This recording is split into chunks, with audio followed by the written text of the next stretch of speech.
قصة مكة اللي من أسيوط شافت اللي محدش يصدق إن هو حقيقي. مكة واحدة من المتابعين بتوعي بعتلي قصتها وبتقولي إن هي حصلت معاها فعلا ومرعوبة جدا. مكة بتقول أنا اسمي مكة من محافظة أسيوط، واللي هحكيه دلوقتي مفيهوش ولا ذرة مبالغة. أنا فعلا كنت لوحدي في وقت محدش يحب يكون فيه لوحده أبدا. أهلي كانوا مسافرين وكنت قاعدة في بيتنا اللي حواليه أشجار كتير. مكان شبه غابة، هادي ومرعب في نفس الوقت.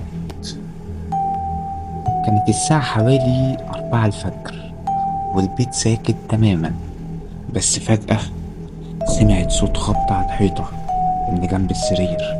مش الباب، لأ، ولا الشباك، الحيطة نفسها. قلبي بدأ يدق بسرعة. قلت يمكن حاجة وقعت أو يمكن من الخيال، بس الخبط اتكرر بنفس القوة وبنفس النغمة، كأنه حد ورا الحيطة بيخبط علشان يلفت نظري. قمت أفتح النور، مفيش حاجة، بس وأنا واقفة في الصالة سمعت صوت خطوات.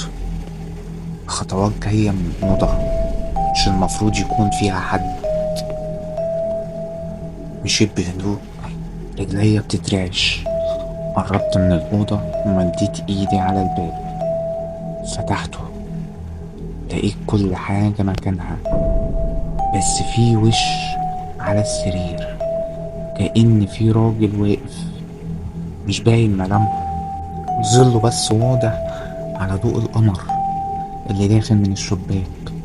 صوتي اتحبس، مش قادر اصرخ ولا قادر اتعب، بس هو مد ايده ناحيتي وشاور عليا وقال لي بصوت خشن: انت دورك جه. انا انهارت حرفيا. جريت برا الأوضة وقفلت على نفسي باب أوضتي بالمفتاح، وقعدت على الأرض أصرخ وأعيط. تاني يوم لما حكيت للناس اللي حوالينا قالولي إن الشقة اللي جنبنا كان ساكن فيها راجل من 10 سنين، ومات مقتول فيها بطريقة بشعة، ومن ساعتها البيت ده محدش سكنه.